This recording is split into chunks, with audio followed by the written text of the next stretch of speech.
It's K-Drama Fanatics here, and welcome back to my channel.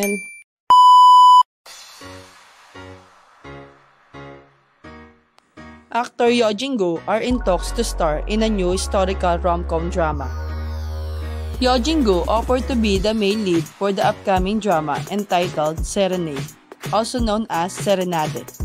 On January 22, it was reported that Yoo Jin-go is in talks to star in the new historical drama Serenade, according to the industry insider. In response to the report, Yoo Jin-go's agency, J-Pool Entertainment, shared, Serenade is one of the projects that Yoo Jin-go received an offer.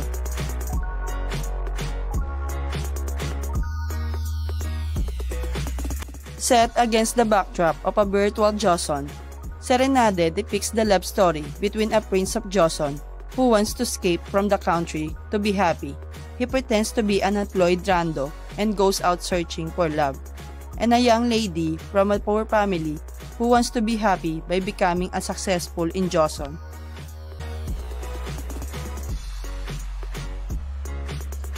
Yoo Jin-go has been reportedly been offered the male lead role as Park Young, who disguises himself as a reclusive unemployed man.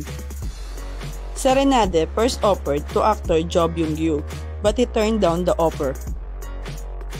Yoo Jin-go began his career as a child actor, debuting in the film Sad Movie in 2005, and gained the nickname as Nation's Little Brother. He went on to play the younger characters of the lead roles in film and television series. He is also known for playing the title character in the action thriller Hwa-yi, A Monster Boy in 2013, for which he won the Best New Actor trophy at the 34th Blue Dragon Film Awards.